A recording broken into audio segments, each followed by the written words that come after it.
Students, आइए बच्चों, आज हम आपको इस वीडियो में क्लास 10 का पाठ्य पुस्तक कृतिका भाग 2 इसका चैप्टर 2 शाना शाना हाथ जोड़ी, इसका क्वेश्चन आंसर जो पाठ्य पुस्तक में है उसका आंसर हम देंगे। तो बच्चों, इसके आगे का वीडियो में पार्ट 1 में मैंने 1 to 10 क्वेश्चन का आंसर दे दिए थे। अगर आपने उस वीडियो को नहीं देखे हैं तो ज़रूर से ज़रूर देख लीजिएगा। और आज इस वीडियो में हम 11 to 16 क्वेश्चन का आंसर हम आपको सिखाएंगे। तो चलिए बच्चों, हम वीडियो को स्टार्ट करते हैं। क्वेश्चन है 11, आज की पीढ़ी द्वारा प्रकृति के साथ किस तरह का खिलवाड़ किया जा रहा है, इसे रोकने में आपकी क्या भूमिका होनी चाहिए।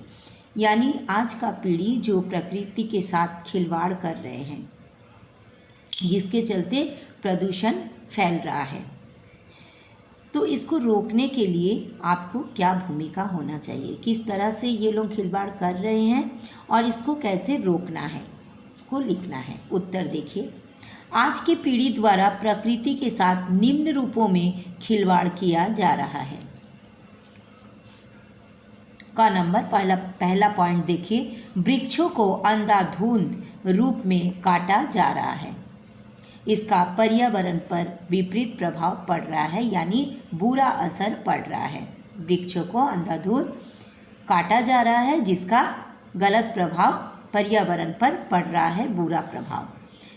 नेक्स्ट पॉइंट देखिए, नदियों के जल को प्रदूषित करने में आज की पीढ़ी आगे है। इन नदियों में कल कारखानों की गंदगी डाली जाती है।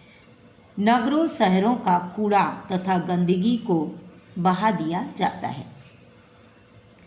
इसे रोकने के लिए हमारी भूमिका निम्न होनी चाहिए। पहला पॉइंट, हम सबको मिलकर अधिक से अधिक पेड़ को लगाना चाहिए। सबसे पहला पॉइंट है कि प्रदूषण को रोकने के लिए अधिक से अधिक पेड़ लगाने होगा। नेक्स्ट पॉइंट, पेड़ों को काटने से रोकने के लिए उचित कदम उठाने चाहिए ताकि वातावरण की शुद्धता बनी रहे। और ग नंबर पॉइंट है, थर्ड पॉइंट, हमें नदियों की निर्मलता व स्वच्छता को बनाए रखने के लिए कारखानों से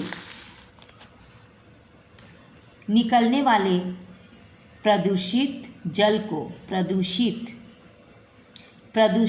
को नदियों में डालने से रोकना चाहिए। नदियों की स्वच्छता बनाए रखने के लिए लोगों की जागरूकता के लिए अनेक कार्यक्रमों का आयोजन होना चाहिए। नेक्स्ट क्वेश्चन है 12 का, कितना कम लेकर ये समाज को कितना अधिक वापस लौटा देती है। इस कथन के आधार पर स्पष्ट करें कि आम जनता की देश की आर्थिक प्रगति में क्या भूमिका है। उत्तर देखिए, देश की आम जनता श्रमिक के रूप में है। यानी श्रमिक के रूप में है, मतलब अपनी आजीविका को निर्वाह करने के लिए कोई ना कोई काम कर रहे हैं। कोई रोड बना रहे हैं, कोई मजदूर घर बना रहे हैं, कुछ ना कुछ काम में वे लगे हैं। ठीक है, जैसे इस शाना शाना हाथ जोड़ी में हमने देखा, स्टोरी में पढ़ा कि महिलाएं जो हैं, औरतें जो हैं, वो पत्थर काट काट कर क्या कर रहे हैं, रास्ता को बना रहे हैं। और इतना कष्ट के साथ कि कोई महिलाएं पीठ पर क्या लिए हुए हैं, बच्चे को बांधे हुए हैं, बहुत ज़्यादा कष्ट कर रहे हैं, लेकिन उसके बदले में उनको ज़्यादा पैसा नहीं मिलता है।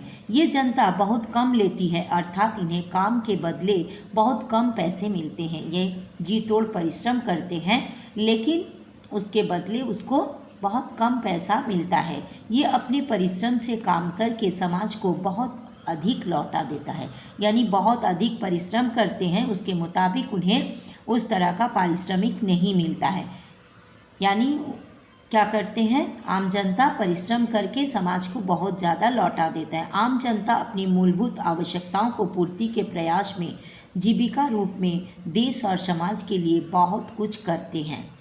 सड़कें, पहाड़ी रास्ता, नदियों, पुल आदि बनाना, खेतों में अन्न उपजाना, कपड़ा बुनना, खानों कारखानों में कार्य करके अपनी सेवाओं से राष्ट्र आर्थिक सुदृढ़ता सदृढ़ता प्रदान करके महत्वपूर्ण भूमिका का निर्वाह करती है। इन्हीं के श्रम के बलबूते देश में आर्थिक समृद्धि आती है। यदि आम जनता काम न करे तो देश की आर्थिक प्रगति नहीं हो सकती है। अगर जनता देश के लिए, राष्ट्र के लिए काम ना करे तो हमारे देश का, राष्ट्र का कोई भी आर्थिक प्रगति नहीं होगी। यानी आम जनता देश के लिए, राष्ट्र के लिए बहुत ज़्यादा सेवा कर रहे हैं, मेहनत से काम कर रहे हैं, लेकिन उसके बदले में उनको मजदूरी नहीं मिल रही है। नेक्स्ट क्वेश्चन देखिए 13 में, प्रदूषण के कारण स्नोफॉल में कमी का जिक्र किया गया है। प्रदूषण के और कौन कौन से दुष्परिणाम सामने आए हैं, लिखिए। उत्तर देखिए, सिक्किमी नवयुवक ने लेखिका को बताया कि प्रदूषण के चलते स्नोफॉल में लगातार कमी होती जा रही है। प्रदूषण के और भी कई दुष्परिणाम सामने आए हैं। पहला पॉइंट है, प्रदूषण के कारण वायुमंडल में कार्बन डाइऑक्साइड की अधिकता बढ़ गई है, जिसके कारण वायु प्रदूषित होती जा रही है। इससे सांस की अनेकों बीमारियां उत्पन्न होने लगी है। सेकंड पॉइंट, जल प्रदूषण के कारण स्वच्छ जल पीने को नहीं मिल पा रहा है और पेट संबंधी अनेक बीमारियां उत्पन्न हो रही है। थर्ड नंबर, ध्वनि प्रदूषण से शांति भंग होती है।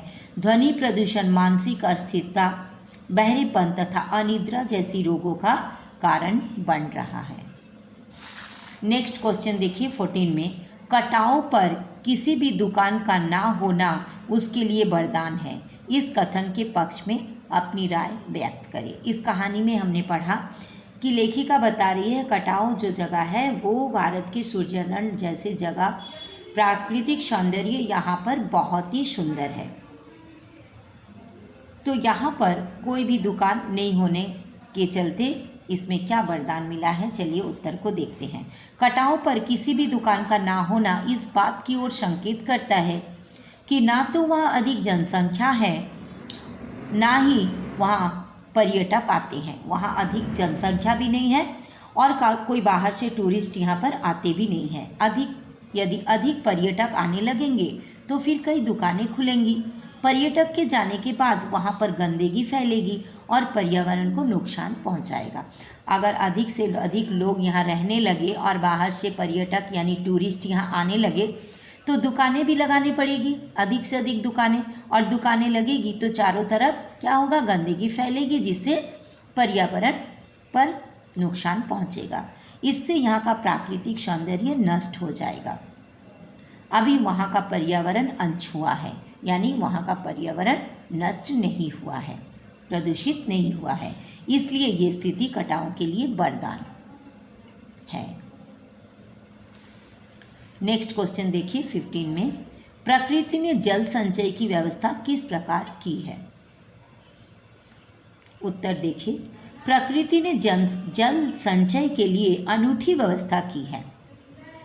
वर्षा ऋतु में बारिश का पानी पहाड़ी के ऊपर जम जाता है और इस तरह जल का संचय हो जाता है। फिर जब गर्मी में लोग पानी के लिए त्राही त्राही करने लगते हैं तो यही बर्फ पिघलकर नदियों में जलधारा के